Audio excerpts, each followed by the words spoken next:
होता वो लहू भी लाल है जो गीदड़ से डर जाता है। होता वो लहू भी लाल है जो शेर से लड़ जाता है। मगर एक लहू का जलवा कुछ अजब असर का होता है। जो मृत्यु को ललकारे वो सनातनी वीर होता है। जी हाँ, आज मैं एक ऐसे महान शासक और उस वीर सनातनी बब्बर शेर के बारे में बात करने आ गया हूं, जिन्होंने अरबी सल्तनत के सिपाहियों को और शासकों को इतना दूर तक खदेड़ दिया था कि 400 वर्ष तक उन्होंने भारत पे निगाह घुमाने की भी कोशिश नहीं करी। जी हाँ, आज मैं बप्पा रावल के बारे में बात करने आ गया हूं। वो बप्पा रावल जिनका शौर्य देख के अच्छे अच्छे रण छोड़ के भाग जाया करते थे।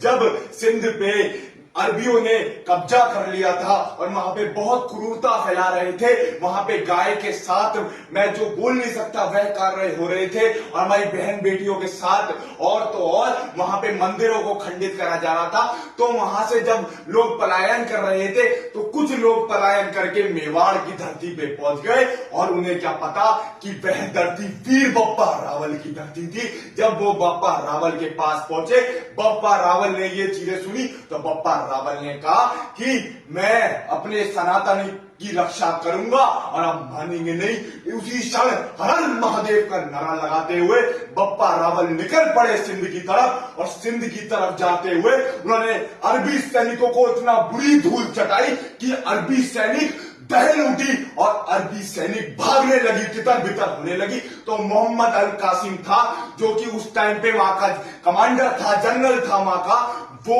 भागता हुआ अरबी एजाज के पास भाग गया। लेकिन जो सिपाही थे, जब वो भाग रहे थे तो बप्पा रावल हर हर महादेव का नारा लगाते हुए उन्हें अरबी सीमाओं में खदेड़ के आए। उसके बाद जब बप्पा रावल वापस पहुंचे, बप्पा रावल मेवाड़ लौटे। उसके बाद अरबी एजाज ने अपना बदला लेने के लिए एक बार फिर मेवाड़ पर हमला करने का प्रयास करा, लेकिन उसको क्या पता था वो बब्बर शेर के पिंजरे में हाथ डाल रहा है।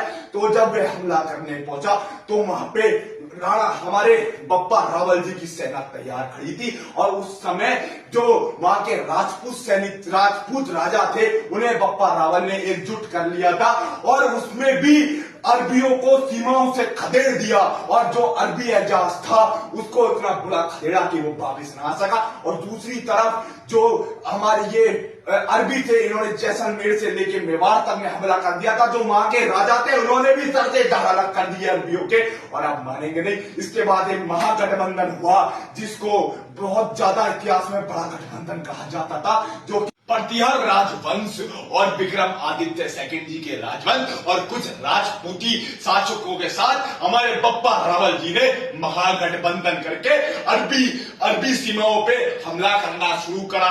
और अरबी वो सीमाएं और वो इलाके जहां से ये हमारे भारत पे हमला करते थे और हमारी संस्कृति का नाश करते थे, उनके शासकों को मार दिया। और एक इतिहासकार ने कहा था कि बप्पा रावल जीते हुए इलाके पे कभी अपना शासक नहीं बैठाते थे, वो हमेशा उसको खाली छोड़ देते थे। और इसके बाद महागठबंधन गजनी की तरफ बढ़ गए, और गजनी में जाके गजनी के शासक सलीम अल हबीब को मार डाला। और इसके बाद इतना प्रचंड रूप देख के ये जो मुगल्स थे और अरबीज थे, इन्होंने भारत में 400 वर्ष तक इन्होंने आंखें दिखाने की जरूरत नहीं करी। और तो और कुछ देशद्रोहियों और अरबियों ने तो हमारे बप्पा रावल जी से ही अपनी बेटियों की शादी करा दी, जिससे वे बचे रहे और उन पे बप्पा रावल का प्रकोप ना पड़े। और ये थी हमारे वीर बप्पा रावल जी का इतिहास। मैं आपको आज कह दूं, हमारे वीर इतिहास में इतने वीर सनातनी हुए